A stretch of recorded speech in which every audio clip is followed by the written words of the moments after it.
예, 안녕하십니까. 이번 시간은 코칭을 간단하게 이해를 하고자 합니다. 그래서 이 수업이 일단은 심리하고 진로하고 코칭에 연결되는 부분이기 때문에 우리가 성격 부분의 인성을 이제 심리적으로 살펴봤고 이것을 진로에 어떻게 적용할 것인가를 살펴봤고 그 다음에 이제 코칭을 통해서 상담을 하는 방법을 한번 살펴보도록 하겠습니다. 오늘의 이번 시간의 학습의 내용은 코칭의 개념과 코칭의 기본 과정, 그리고 코칭의 특성과 모델에 대해 살펴보도록 하겠습니다. 자, 코칭은 개인의 잠재 능력을 최대한 발휘하게 하는 것이죠. 그래서 가르치기보다는 스스로 배우도록 돕는 과정을 말합니다. 코칭은 이런 코치와 스스로 발전하려고 하는 의지가 있는 그 개인이 잠재 능력을 최대한 발휘하는 데 있는 것이죠. 어떤 일정한 프로세스를 통해서 목표를 설정하고 그리고 전략적인 행동 그리고 매우 뛰어난 결과의 성취를 가능하게 해주면서도 매우 강력하면서도 협력적인 관계다라고 볼 수가 있습니다. 자, 코칭의 기본 가정을 우리가 살펴봐야 되겠죠. 예, 코칭 철학을 잘 이해하고 우리가 그 내담자의 그런 잠재 능력을 어떻게 하면은 향상시킬 수 있는가를 생각을 하기 위해서 이 코칭의 기본 과정을 세 가지를 살펴보도록 하겠습니다. 첫째는 모든 사람에게는 무한한 가능성이 있다라고 생각을 하셔야 됩니다. 그래서 사람은 누구나 이 무한한 가능성과 잠재력을 가지고 있다. 다만 자신의 내면에서 그러한 가능성과 잠재력을 믿고 끌어올릴 수 있느냐 여부의 차이가 되겠죠. 사실은 전 자기 어떤 능력에 대한 신념 이것이 자기 효능감 아닙니까? 그래서 자기가 가지고 있는 잠재력을 믿어야 되는 것이죠. 나는 정말 강력한 잠재력이 있다. 여러분도 한번 믿어보시기 바랍니다.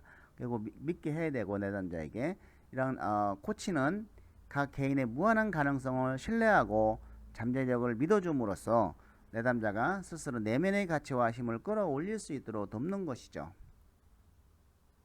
대부분 어떤 학생이 어떤 걸 했을 때 선생님의 그런 엄청난 칭찬은 어떤 자신의 잠재 능력을 끌어올릴 수 있는 힘이 될 수도 있는 것이죠. 둘째는 그 사람에게 필요한 해답은 모두 그 사람 내부에 있다는 것입니다. 그래서 해답을 주는 방식의 대화는 내담자에게 무력감을 심어주고 내면의 동기와 그 성장과 동기 여부를 방해할 수 있습니다. 그래서 해답을 주는 방식의 대화보다는 다른 어떤 스스로에 답하는 그러한 질문을 던져야 되겠죠. 자, 우리는 모두 자기 자신의 변화 지렛대를 가장 잘 알고 있어요. 그리고 내면의 힘을 사용해서 스스로 답을 찾아갈 수 있는 요소를 갖추고 있다는 것이죠. 인간은. 자, 세 번째는 해답을 찾기 위해서는 파트너가 필요하다는 겁니다. 때로는 우리의 습관적 사고나 행동 패턴 때문에 자신의 올바른 길로 나아감을 방해받기도 합니다.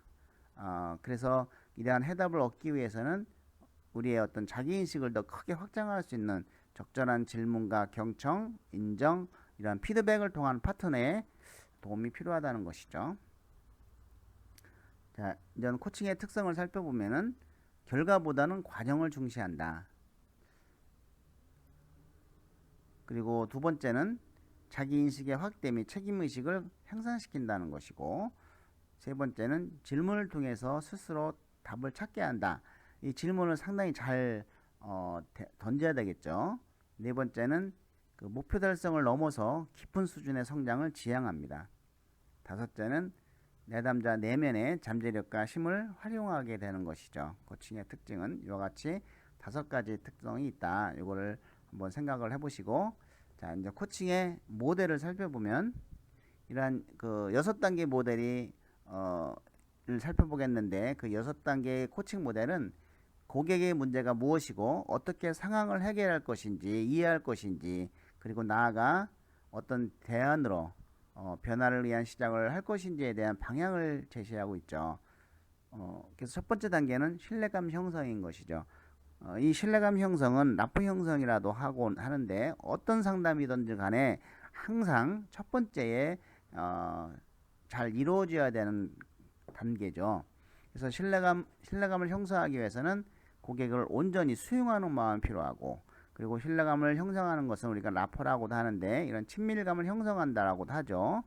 그리고 이러한 신뢰감의 핵심적 공통점은 고객에게 이런 행위적으로 친절하게 하는 것에 그치지 않고 정말로 마음속으로 믿고 이런 의지할 수 있는 편안한 상태를 만드는가의 여부인 것이죠. 즉 마음속 깊이 상대방을 수용할 수 있고 존중할 수 있느냐의 문제인 것이죠. 정말 진심으로 앞에 내담자가 어떤 상황에 어떤 모습으로 있든지 간에 사람을 정말 마음속 깊이 진심으로 수용할 수 있어야 된다. 자기 스스로가 한번 생각을 해봐야 될 것 같아요. 그리고 존중하고 있느냐의 문제, 이렇게 진심으로 가지고 있으면 상대방도 그걸 느낄 수 있는 것이죠. 자, 태도와 질문을 예시를 하면은 태도로서는 내담자를 진심으로 반갑게 맞이해 주는 것이 필요하겠고, 정말 따뜻하고 온정적인 눈길 보내기, 관심 가져주기, 또 이런 변화 모습을 알아차리고 인정해주고 격려해주기. 뭐 처음에 왔을 때는 정말 얼굴이 어둡고 우울해 보였는데 그 다음에 만날 때는 정말 환해지고 옷도 환한 옷을 입고 왔을 때 그걸로 바로 알아차리고 칭찬해주고 격려해주는 것이 중요해요. 그러면 자기의 관심을 갖는다는 것을 알게 되는 것이죠. 그다음에 내담자의 상황을 수용하고 고객의 입장에서 느껴보자는 것이죠. 자, 2단계는 목표 설정입니다. 코칭에서는 굉장히 중요한 과정이에요. 이 코칭은 이 목표가 분명히 정해진 목표 지향적 대화이기 때문인 것이죠. 그래서 코칭 초기에 분명한 코칭 목표를 정해야 합니다. 그래서 그것은 어떤 내담자 본인이 스스로 원하는 목표야만 되는 것이죠. 상담자가 임의적으로 정하는 목표가 아니고 내담자가 스스로 원하는 목표야만 한다. 그렇다고 하면은 우리가 질문을 통해서 이런 목표를 얻을 수가 있는 것이죠. 목표 설정의 규칙은 일반적으로 구체적이고 측정 가능하고 합의돼야 되고, 그 다음에 현실적이고 시간이 정해져야 되겠죠. 자, 이런 목표 설정을 위한 질문 예시로 살펴보면은 코칭 대화를 통해 얻고 싶은 결과가 무엇입니까? 라든지 지금 말씀하신 여러 가지 이슈 가운데 가장 중요한 것은 무엇입니까? 너무 많은 이슈를 얘기했을 때 이렇게 가장 중요한 것을 물어보는 것이 중요하고, 어떤 부분을 어떻게 바꾸고 싶으세요? 라는 거, 그리고 궁극적으로 당신이 원하는 최종 목표는 무엇입니까? 라고 하는 것이죠. 3단계는 현실 점검입니다. 현실 점검은 상황을 보다 객관적으로 검토할 수 있도록 현재 일어나고 있는 일을 다른 각도와 다른 방식으로 경험하고 해석하는 것을 의미하는 것이죠. 자, 이렇게 할 때 단순히 사건이나 상황 자체만으로 보았던 것이 그것을 넘어선 어떤 의미를 돌아보게 되는 것이죠. 이 과정을 통해서 내담자는 코칭 주제를 둘러싼 현실적인 요소들에 대해서 서로가 어떤 연관성을 갖는지에 대한 통찰을 얻을 수 있고, 또 자신의 문제에 대한 반성과 성찰이 일어날 수가 있는 것이죠. 이러한 현실 점검, 우리가 다시 한번 생각을 좀 해볼 필요가 있겠습니다. 자, 이러한 현실에 대한 질문 예시는, 자, 지금 무엇이 어떻게 돌아가고 있다고 생각하시나요? 현실 점검을 위한 질문들이죠. 현재 상황의 긍정적 요소와 부정적 요소를 설명해 주세요. 우리가 집단 상담을 하더라도 첫날 끝나면 이와 같이 피드백을 한번 보는 거예요. 그래서 이것이 이제 참여자들이 어떻게 받아들이고 있는지를 한번 느끼고 그 다음에 그것을 수정 또는 보완을 할 수 있는 것이죠. 이 코칭의 모델도 일단 이런 질문을 통해서 어떤 것이 긍정적이고 어떤 것이 부정적인지를 확인하는 것이죠. 자, 무엇이 현재의 당신의 문제를 만들었다고 생각하십니까? 여기 이 상황에서는 무슨 일이 일어나고 있나요? 만약 당신이 누구누구 입장이라면 이 상황을 어떻게 보시겠습니까? 자, 그럼에도 불구하고 이 일이 당신에게 주는 유익은 무엇입니까? 라고 질문을 하고, 4단계는 대안을 모색하는 것이죠. 선택한 대안을 최대한 많이 도출해내는 것이죠. 자, 목표를 달성하기 위한 올바른 답을 찾는 것이 아니라 많은 숫자의 대안을 생각하고 아이디어를 모으는 것이죠. 이것이 어떻게 보면 이제 브레인스토밍의 일종이기도 하는데, 이러한 많은 숫자의 대안을 생각하고 아이디어를 얻는 것이고, 그래서 틀린 것도 좋다는 것이죠. 뭐 그것이 틀렸다 잘못됐다라고 할 거 없이 일단 많은 아이디어를 얻고, 또 대안을 최대한 도출하기 위해서는 고객이 마음 놓고 자신의 생각이나 아이디어를 표현할 수 있는 그 편안하고 수용된 분위기가 필요하겠죠. 가능한 모든 방법을 찾아내서 자기 인식의 범위를 확대하고 또 가급적 많은 대안 리스트를 만드는 것이 필요합니다. 또 이 자기를 제한하는 신념과 또 가정에서 벗어날 수 있다고 하면 새로운 변화를 만들어 갈 수 있는 것이죠. 그래서 자신을 제한하는 신념과 가정에서 한번 벗어나 보자 라는 것이에요. 코칭의 모델은 이제 만약 뭐뭐 한다면 어떻게 하시겠습니까? 라고 질문을 던질 수 있다.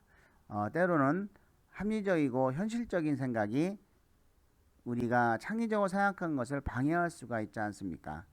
고정관념을 깰 필요가 있는 것이죠. 이럴 때 만약 뭐뭐 한다면 어떻게 하시겠습니까? 의 어떤 가정형 질문은 이런 고정관념을 탈피한 어떤 창의적인 생각을 가능하게 할 수가 있다는 것입니다. 그래서 그동안 해결하지 못한 문제들에 대해서 해결할 수 있는 방법과 대안을 도출하기도 합니다. 자, 질문 예시로는 자, 지금 무엇을 해야 한다는 생각이 드시나요? 라는 거. 그리고 목표를 향한 한 걸음을 딛는다면 무슨 행동으로 나타날 수 있습니까? 그리고 지금까지 생각해보지 못한 새로운 방법이 있다면 무엇일까요? 지금 이 시점에서 해야 하는 가장 중요한 일은 무엇입니까? 여러분 속으로 한번 생각해 보시기 바랍니다. 만약 그 장애물이 없다면 당신은 무엇을 하시겠습니까? 만약 자신의 내면에 거인이 깨어날 수 있다면 어떤 변화가 있을까요? 이것을 이루기 위해 중단해야 할 것과 더 해야 하는 것은 무엇일까요? 이렇게 질문을 던질 수가 있습니다. 자, 5단계는 변화 저항의 극복인데요. 목표 달성에 필요한 변화를 수행할 때 이를 방해하는 장애 요소가 굉장히 많죠. 그래서 그러한 장애 요인을 내가 미리 예견하고 어떻게 극복할 것인지를 사전에 생각해 놓을 필요도 있습니다. 이 변화 저항은 내담자의 심리 내부적으로 존재하고 또한 외부적 환경에서도 존재하게 되는 것이죠. 자, 내부적 요인으로는 그동안의 실패 경험이 가져다 준 패배 의식이 있어요. 자신의 능력에 대한 의심도 있고 또 더 쉽고 편하고 안락한 환경을 선호하는 기본적인 욕구도 있고 또 변화를 위한 고통을 감내하는 이유가 이제 부족할 수도 있죠. 그래서 제가 과거에 하도 많은 실패를 하다 보니까 제가 무엇을 좀 하려고 하면 와이프는 일단 그거부터 의심을 해요. 그래서 야 이게 참 그동안의 실패 경험이 상대방으로 하여금 또 그런 불신의 믿음도 줄 수가 있구나 뭐 이런 생각도 해봤습니다. 자, 외부적인 요소는 목표 수행을 하는 데 있어서 현실적으로 어려운 사건들 정말 현실적으로 볼 때 결국 지시하고 지시를 받는 것에 대한 익숙함 이런 것에 이제는 우리가 방해를 외부적 요소가 될 수가 있다. 또 우리가 변화를 스스로 선택하고 행동하는데 가장 큰 장애 요소는 기존의 방식에 머물고자 하는 마음 상태인 것이죠. 잘 안 바뀌려고 하죠. 또한 외부적으로 행동에 옮길 때 이런 방해 요소가 되는 상황이나 사건들에 대한 인식을 넓혀서 이런 장애물이 무엇인지를 알고 명료화할 수 있도록 도와주는 것도 필요합니다.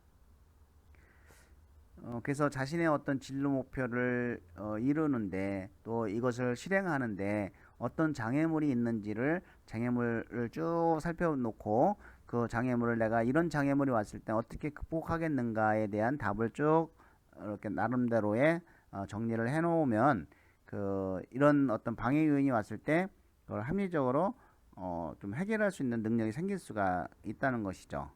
그래서 극복할 수 있는 대상이 명확해질 때 그것을 해결할 수 있는 방법에 집중할 수가 있는 것입니다. 자, 질문 예시로는 그 일을 수행함에 있어서 방해 요소는 무엇입니까? 당신이 앞으로 나아가지 못하게 발목을 잡는 것이 있다면 무엇입니까? 향후 어떤 장애 요소가 예상됩니까? 당신은 무엇을 두려워하십니까? 라고 질문을 던질 수가 있다. 자, 마지막 6단계는 실행 의지인 것이죠. 책임감. 그래서 코칭이 어떤 성과를 얻기 위해서는 내담자가 자기 인식을 넓히고 그리고 행동 선택에 있어서 책임감을 느껴서 이러한 변화 행동을 실행해야 되는 것이죠. 자, 행동이 없는 코칭은 허상에 불과하다는 겁니다. 어쨌든 이 진로 상담은 결국은 저는 실천 학문이라고 보거든요. 그래서 본인이 무슨 뭐 자기를 분석하고 직업 환경을 이해해서 진로를 선택하고 목표를 정하고 실행 계획을 세운다 하더라도 결국은 행동을 하지 않으면 아무런 소용이 없기 때문에 이런 행동을 하기 위한 여러 가지 방법을 우리가 생각해 놓을 필요가 있습니다. 비전을 세워 본다든지 미래의 날을 돌이켜 본다든지 또 이런 어떤 다시 한번 이런 여러 가지 그러한 어떤 목표를 위한 행동을 실천을 하기 위한 행동을 하게끔 할 수 있는 방법이 무엇일까? 이것에 집중을 하는 것도 중요하다고 생각합니다. 그동안 찾아낸 어떤 자신의 인식, 대안점을 통합하여 스스로 변화 행동을 수립하고 책임감을 느끼도록 하는 것이 2단계에서는 매우 중요하다는 것이죠. 자, 무엇을 실제로 할 것인지를 구체적으로 결정하고 언제까지 어떤 방식으로 이루어 갈 것인지에 대한 실질적인 방향을 정하도록 도와줘야 됩니다. 질문 예시로는 오늘 이야기한 것을 정리해 주시겠습니까? 행동하기로 한 것은 무엇입니까? 어떻게 하기로 했는지 정리해 볼까요? 다음에 만날 때 무엇을 할 계획입니까? 당신이 이 계획을 성공적으로 완수했다는 것을 어떻게 할 수 있을까요? 이런 질문을 통해서 6단계를 보면 되겠습니다. 자, 코칭의 모델 다시 한번 정리를 하면, 자, 목표 설정. 자, 과제는 목표 설정입니다. 질문 내용으로는 원하는 것이 무엇입니까? 그 다음에 현실인 거죠. 현실 단계를 파악하는 것이죠. 장애물은 무엇입니까? 라고 하는 것이죠. 자, 대안입니다. 대안의 탐색이죠. 해결 방법은 무엇입니까? 그리고 의지, 실천 계획인 것이죠. 실천 계획 세우기. 그 중에서 선택한다면, 택한다면 어떻게 확인할 수 있나요? 자, 이전 4가지 코칭 스킬을 살펴보면 첫 번째는 강력한 질문입니다. 코칭에서의 질문은 중요한 역할을 하죠. 질문을 통해서 자신의 상황을 인식하고 변화하기 위한 행동을 통찰하게 도와주는 것이 코치의 역할입니다. 자, 먼저 열린 질문, 닫힌 질문. 예, 아니요. 이런 것은 좀 닫힌 질문인데 자, 이런 질문보다는 좀 내면을 성찰하고 자신의 생각을 탐색하고 말을 표현하면서 열린 질문이 좋은 것이죠. 당신은 행복합니까? 이거는 예, 아니오로 답할 수 있는 거기 때문에 별로 좋은 질문이 아니죠. 당신이 생각하는 행복은 어떤 것입니까? 이렇게 how나 why나 이런 걸 통해서 저는 질문을 던져보는 것이죠. 이것이 열린 질문이죠. 그 다음에 어떻게, 왜. 자, 왜라는 질문을 받게 되면 어떤 추궁 느낌이 나죠. 그래서 그것이 이제 부정적 결과를 가져올 수 있어요. 그래서 부정적 결과를 가져온 과거의 행동에 초점을 맞추게 될 수 있습니다. 반면에 어떻게로 시작되는 질문은 이제 과거의 사항이 발생한 이유를 알 수 있게 해주는 것이죠. 더불어서 이제 미래의 상황을 긍정적으로 만들기 위한 행동적 아이디어를 얻도록 도와주는 것이죠. 어떻게를 쓰고 왜를 좀 자제를 해야 되는 것이죠. 당신은 왜 그런 선택을 했습니까? 뭐 추궁한 듯이 왜라는 질문. 그리고 어떻게 그런 선택을 하게 되었습니까? 어떻게 하는 질문. 자, 우리는 이 어떻게 하는 질문을 더 활용하는 것이 좋겠습니다. 자, 미래를 보기와 과거에 갇히기.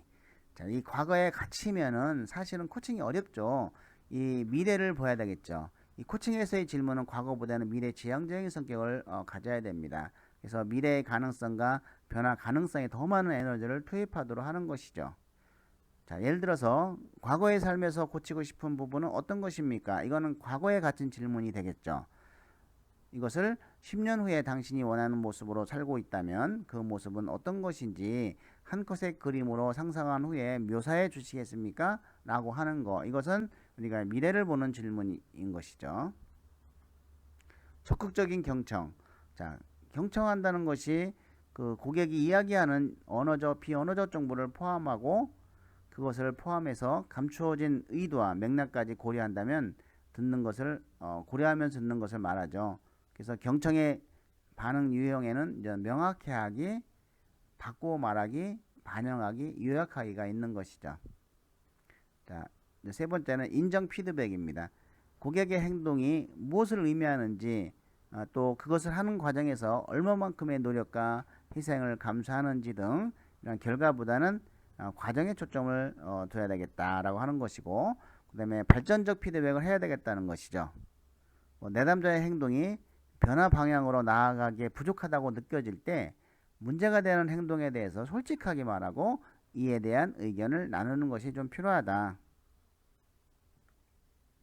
우리가 이제 경청 실습을 할 때 뭐 둘씩 짝을 짓고 가위바위보로 상담자 내담자 역할을 하고 먼저 상담자가 딴청을 하도록 하는 것이죠. 그러면 내담자는 과거 상담자가 딴청을 하도록 하고 내담자는 과거 즐거웠던 추억에 대해서 막 말해보는 거예요. 그래서 이 딴청의 예는 내일 해야 할 일을 생각하며 뭐 연락처를 확인한다든지 여러 가지 방법이 있겠죠. 다음으로 상담자가 경청하도록 하는 것이죠. 그리고 이제 내담자에게 딴청과 경청을 비교하면서 소감을 서로 말하게 하면 이것이 이제 경청 실습이 되겠다라는 것이죠. 자, 역할을 받고 다시 실습하고 경청 방법에 대해서 서로 아이디어를 모으는 것이죠.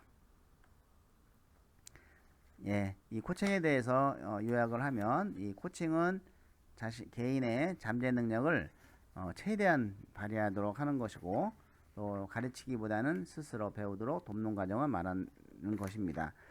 코칭에 주의한 기본 과정은 첫 번째는 모든 사람에게 무한한 가능성이 있고 그 사람에게 필요한 해답은 모두 그 사람 내부에 있고 이런 해답을 찾기 위해서는 파트너가 필요하다는 것이죠.